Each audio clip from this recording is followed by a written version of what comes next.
the lack of resources. That leaves us with no option than to rely on the current CI with its inherent challenges to conduct a voters registration exercise until such time as the NIA would become fully operational.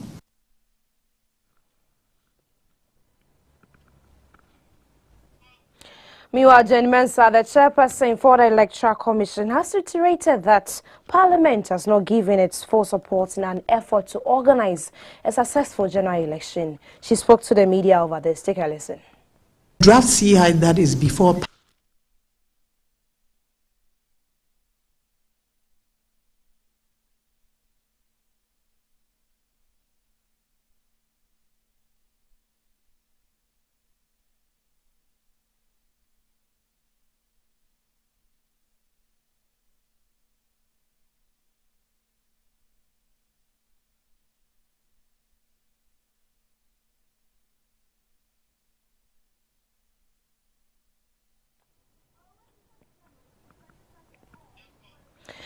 We apologize for that inconvenience there. Well, away from that story, the Labour Commission has directed the government to immediately implement the agreed upon terms of the condition of services with the Colleges of Education Teachers Association of Ghana as the prolonged strike continues to disrupt the education sector. Speaking to the media, the Executive Secretary of the Commission, Ofosu Asamoah, emphasized that CTAC should only conclude their strike once they have received official confirmation from the government that their demands have been implemented. If now the ball is in their court and we shall be waiting, we want to see evidence. If you are telling me what I'm owing you, I'm going to pay it in August, I want evidence to show that yes, when August salary drops, I will see that payment. And if you are in a way saying that maybe this one will be delayed, let me see what you are saying and I'll see if I can agree or not. So when we get all these documents, then we also can go back to our constituents and show them evidence that because of this, the commission is asking us to stay our strike for now. And if for now, the strike is still on. The strike is still on. Minister for Fisheries and Aquaculture Development, Hawa Kumsin, has announced that the Anamabo Fisheries College in Anamabo Central Region will be completed soon. Well, according to her, the project, which began in 2011, was nearing completion and that it will soon be fenced and connected with electricity and water. The minister explained that the school had not opened because the accommodation for instructors hasn't been completed. 95% completed. We have done the boreholes. We are now waiting on the national grid for water and then the electricity. And we are also building fence for the school. And also, what is even hindering the starting is the accommodation for the principal and then the lecturers. As we speak, they have started with the accommodation. I believe by close of year, the accommodation will be completed. And next year, possibly we'll commission and then start admitting students.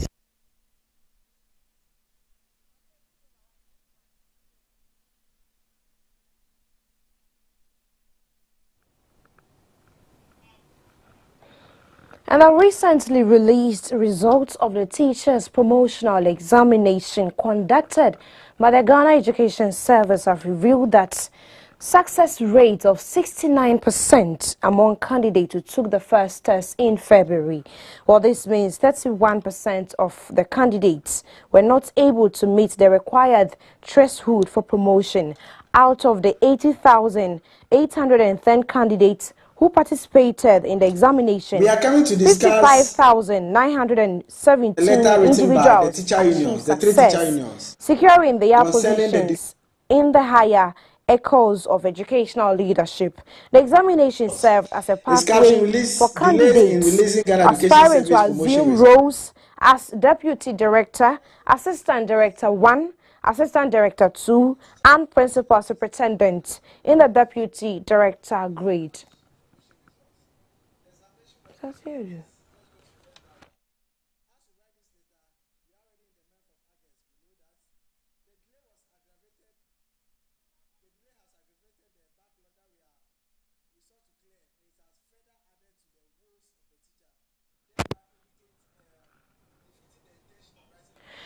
Away from that story, the National Youth Authority is calling on the youth to embrace volunteerism for skill development. Well, the National Youth Authority has developed a National Youth Volunteer Program 2021 to 2030 framework to formalize the activities of youth volunteer groups in the country.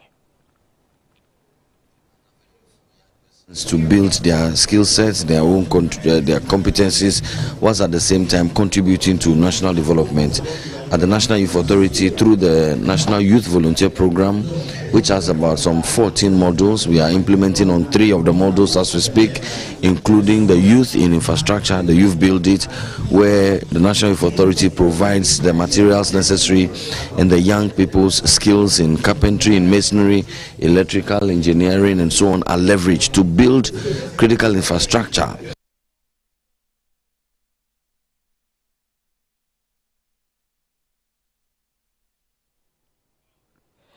And the National Council for Curriculum and Assessment has announced plans to introduce quick response codes on textbooks to help users differentiate between approved and unapproved ones. Well, the council made announcement during an inspection tour of selected public and private schools here in the Greater Accra region. Approved. Some of them have approved based upon GES approved syllabus, which doesn't exist. There's nothing like GES syllabus. And then they said some based upon the NACES curriculum. And what is NACES curriculum? So all these things we had to let the schools know that these are not the ones that are approved. Of course, we are coming up with QR codes, which will be on all approved books, so that anybody who buys, you can just scan and then you'll be able to know the book, whether it's approved, the details, the day it was approved, the quantity in the circulation, so that we'll cut off this approved and unapproved things that keeps coming up. And the Public Interest and Accountability Committee has said that there are ongoing engagements with the Ministry of Finance towards reviewing its acts to allow for prosecutorial powers in the management of petroleum revenues. Chairperson of PIAC, Professor Kwame Adomfrimpong, said the committee recently presented a proposal to the Ministry of Finance demanding for its act to be revived to allow for implementation of prosecutorial powers. If every lapses in the management of petroleum revenue, but that's the end. We report to Parliament, and Parliament, after reporting, that's the end. Whether they carry out or not, you don't see it again. The only thing is that the media is helping us. Anytime things are not carried out, they come out again, repetition, and then something will enter into their ears. But if you have the powers of prosecution, and we have our own solicitors or lawyers, then you can go ahead and challenge some of these lapses. That's what we are fighting for. But luckily, the Minister of Finance has come out for a review of the Act, which we have presented our proposals. So we are sure to come into, yes, session if they take us.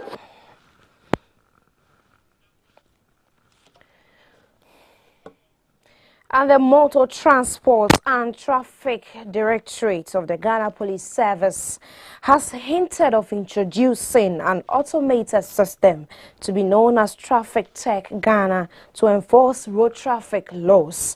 Well, Traffic Tech Ghana system, according to MTTD, uses camera and sensors that will automatically take picture or video of vehicles that flout road traffic laws such as overspeeding and jumping of red lights. Director General of MTTD, COP Francis Ebenezer Doku, speaking at the maiden stakeholders meeting, indicated that Traffic Tech Ghana will deploy fixed mobile in-vehicles and radar gun devices to capture, amongst others, speeding and jumping red lights.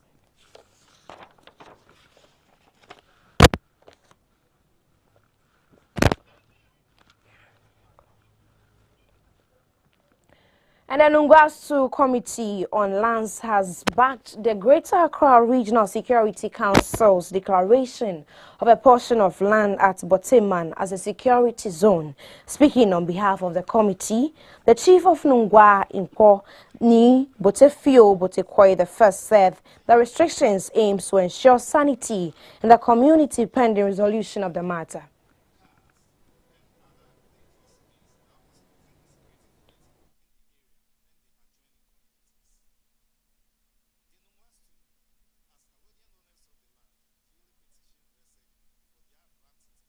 Greater Accra Regional Security Council, RECSEC, placed an embargo on it as a result of grantees fighting themselves with land guards, machetes, shootings, burning of cars, and other dangerous means that was posing a security threat in the area and the adjoining communities.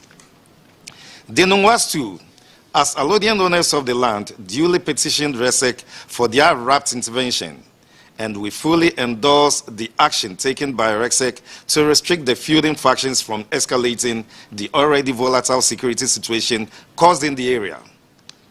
We have written to RECSEC and the Lands Commission to assist us to demarcate the area in dispute so that all grantees will be clear in their respective areas of grant by the Nungwasu. To help bring finality to the dispute, because the Supreme Court had given a judgment on the disputed land, that is Empire Builders and Topkins.